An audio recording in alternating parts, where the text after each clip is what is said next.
की नीति पर चलेगा रेखा सरकार का बुलडोजर। शराब नीति को लेकर दिल्ली सीएम का बड़ा फैसला। दिल्ली में जल्द आएगी नई आबकारी नीति, क्या फिर मचेगा बवाल? राजधानी दिल्ली, शराब नीति और बवाल, इनका शायद चोली दामन का साथ रहा है। 27 साल बाद दिल्ली की सत्ता अपने नाम करने वाली बीजेपी सरकार के पहले की केजरीवाल सरकार को शराब नीति की वजह से कई मुसीबतों का सामना करना पड़ा था, जिसकी वजह से पिछली सरकार के कई मंत्रियों के साथ ही खुद पूर्व सीएम केजरीवाल को जेल की हवा खानी पड़ी थी। वहीं अब रेखा सरकार इस नीति को लेकर बड़ा फैसला सुनाने की तैयारी में है। कहा जा रहा है कि शराब नीति में कई सारे बदलाव किए जा सकते हैं। तो क्या है वो बदलाव और क्या कुछ होगा, जानेंगे इस वीडियो के जरिए।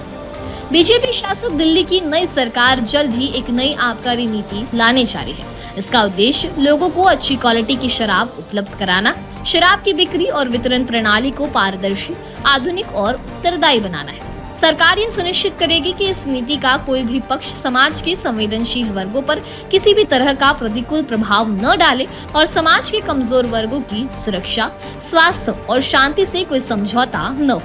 इसके लिए दिल्ली सरकार के मुख्य सचिव धर्मेंद्र की अध्यक्षता में एक उच्च स्तरीय समिति गठित की गई है, जो नई एक्साइज पॉलिसी तैयार कर रही है। यह समिति कई अन्य राज्यों की आबकारी नीतियों की समीक्षा भी कर रही है, ताकि शराब की समुचित वितरण के साथ साथ सामाजिक सुरक्षा को भी सर्वोच्च प्राथमिकता दी जा सके।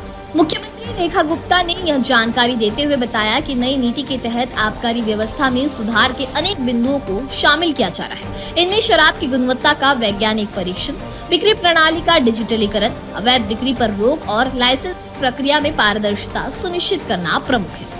मुख्य सचिव धर्मेंद्र की अध्यक्षता में गठित उच्च स्तरीय समिति सभी संबंधित पक्षों से विचार विमर्श करने और अन्य राज्यों में अपनाई गई सर्वोत्तम प्रक्रियाओं का अध्ययन करने के बाद एक नई आबकारी नीति का प्रस्ताव तैयार कर रही है। यह काम 30 जून तक पूरा किया जाएगा।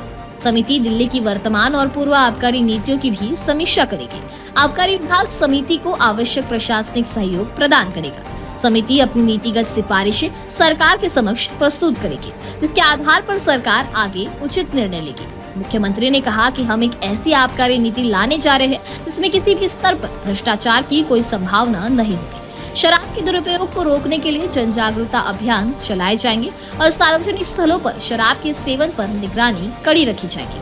पिछली सरकार की आबकारी नीति को भ्रष्टाचार और पक्षपात परिपूर्ण और जनहित के विरुद्ध बताते हुए सीएम ने कहा कि उस नीति के माध्यम से कुछ चुनिंदा निजी कंपनियों को अनुचित लाभ पहुंचाया गया, जिससे सरकार को राजस्व को नुकसान हुआ। पिछली सरकार की नीति में न तो कानूनी प्रक्रिया का पालन किया गया, न उसमें जनता के हितों को कोई प्राथमिकता दी गई। भ्रष्ट आबकारी नीति के चलते पूर्व मुख्यमंत्री और सरकार के मंत्रियों को भी जेल जाना पड़ा।